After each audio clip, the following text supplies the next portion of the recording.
예, 두 명의 여군 이야기입니다. 아버지, 보고 계시죠? 저 이렇게 잘 자랐습니다. 어떤 이야기일까요? 먼저 목소리로 확인하시죠. 저희 아버지는 2002년 제2연평해전 당시 전사하셨습니다. 100일밖에 되지 않은 저에게 아버지에 대한 기억은 없습니다. 하지만 저는 아버지를 국민과 나라를 지키기 위해 전사하신 자랑스러운 군인이라고 생각하며 성장해 왔습니다. 자랑스러운 저희 아버지의 뒤를 이어 중학생 때부터 저의 꿈이었던 해군의 길을 선택하게 되었습니다. 앞으로 더욱 단단하고 국민들이 나라를 믿고 맡길 수 있는 든든한 장교가 될 수 있도록 최선을 다해 노력하겠습니다. 감사합니다. 정봉희 대변인, 예. 오늘이 제2연평해전 승전 23주년이라고 합니다. 네. 저 지금 화면에서 만났던 조시은 소위가 이 당시 정사했던 조천형 상사의 딸, 그 연평해전 당시엔 생후 4개월? 이랬다면서요. 100일도 되지 않았다잖아요. 이게 2002년 6월 29일입니다. 2002년 6월 29일은요. 기억하시겠지만 우리가 월드컵 4강에 진출을 했다고 해서 정말 전 국민이 열광하던 시기였습니다.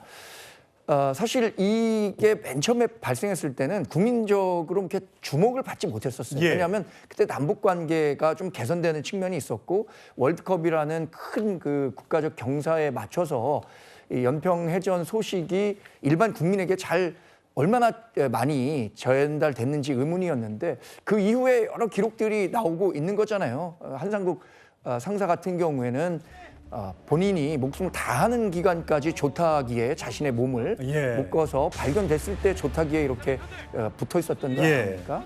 우리가 이 6월은 호국 보훈의 달이라고 하잖아요. 이런 뉴스 볼 때마다 저는 우리가 누리는 자유에 대해서 헌신한 분들에 대한 노고를 다시 한번 새기는 계기가 돼야 할 것이라고 생각합니다. 예, 6월이니까 더더욱 그렇습니다. 이 조시은 소위 말고도요, 천안함, 네, 46용사의 가족도 또 군인의 길을 가고 있습니다. 역시 딸입니다. 화면으로 만나보시죠.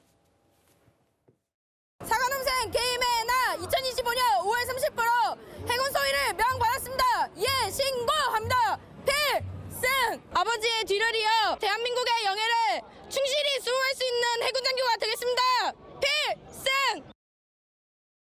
참 우리나라 대한민국 딸들 당차입니다. 저렇게 두 명의 소위가 임관을 해서 아버지의 뒤를 잇고 있는데 성치은 부의장, 예. 이 야구장이에요. 두 사람의 시구와 시타를 하는 모습인데 네네. 백넘버가 있던데 이 등번호요. 55번이라고 적혀 있던데 그건 무슨 뜻입니까? 이 서해수 55 용사를 상징하는 숫자입니다. 그렇기 때문에 55라는 숫자가 본인들이 그 아버지 말고도 어떤 서해를 지키다가 돌아가신 55명의 전사들을 또 기념하기 위해서 백넘버를 55로 선택한 걸로 보이고요. 일단 너무 멋지다는 말씀드리고 싶고, 저는 민주당 정부에서도 이런 보훈, 이런 국가를 지키다 돌아가신 분들에 대한 예우, 그리고 과거에 있었던 뭐 잘못된 발언 이런 것들에 대한 반성도 좀 같이 했으면 좋겠다는 말씀을 덧붙이고 싶습니다. 김질전 대변인, 어제 이재명 대통령이 그 호국 영사들 다 초대해서 금요일 날 오찬을 함께 했더군요. 그렇습니다. 대통령께서 그 자리에서 이런 말씀하셨죠. 국가를 위해서 특별하게 희생하신 분들에겐 특별한 보상이 있어야 된다. 우리 그 정부가 나아갈 길이다. 이렇게 생각합니다. 예, 진보 정부든 보수 정부든 이런 국가를 위해 희생하는 분들은 꼭 반드시 예우를 해줬으면 좋겠습니다.